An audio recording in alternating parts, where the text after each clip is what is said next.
We have clients all the time asking us what happens when I move my furniture and there's an indentation on the floor. Can I do anything to get rid of this indentation?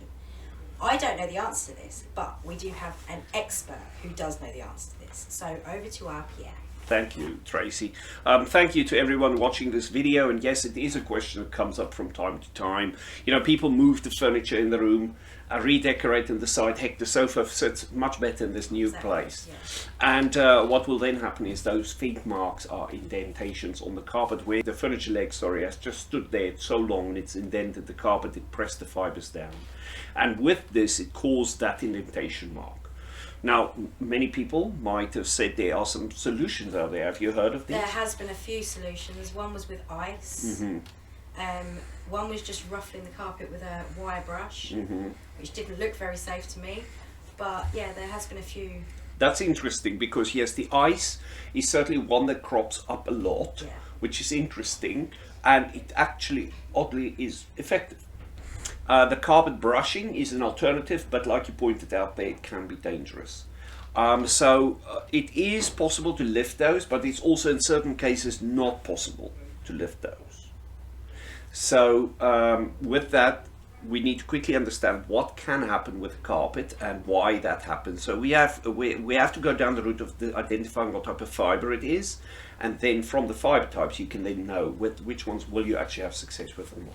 So the make of the carpet makes a big difference to the It's the make-up of the carpet, yes. So what fibers have been used to make the carpet, that will determine how successful you are. Okay, could you tell us some of the ways that we could get rid of the... Yes, certainly I can. So many times the idea of the ice cube is used, and yes, that's not a bad idea because the ice cube will lay on the carpet and actually melt, and as the moisture goes back into the carpet, that creates moisture in the carpet, and if it's a wool carpet, that fibers jump back up and it's got a natural spring to it, so it would stand up. Now, of course, with a little brushing while it's wet, very gently, just with the back of a spoon or the side of a spoon, just lifting it, that would help a lot. Okay, and what happens if we don't have wool carpet? Oh, that's a very good question. So if you don't have wool carpet, then you will find that probably you lean towards a synthetic or a man-made fiber. Most probably it's going to be synthetic. The alternative is of course silk. You'll see silk happen as well, silk carpets sometimes, whether that's artificial silk or real. Those are synthetic carpets because they are just more common.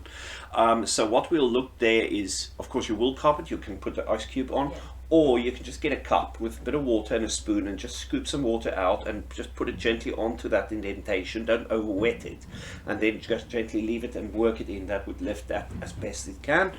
Alternatively, if you have a synthetic carpet, and in another video we could probably do a little testing which people can do to see if they have a synthetic or not. Unfortunately, in that case, the fibers are all synthetic and they don't have that natural spring of wool.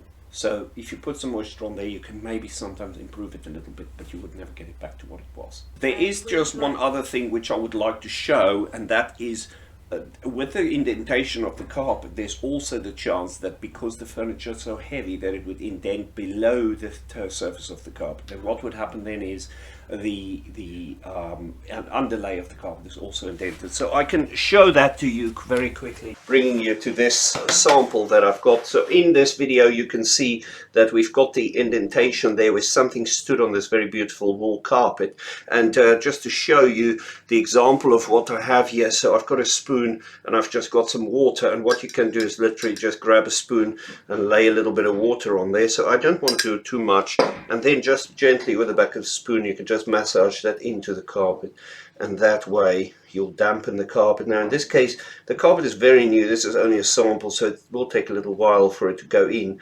You can work it in, you can leave that for a little while and then just come back and you can see there's protector applied to this carpet, that's why it's beating up on the surface like that.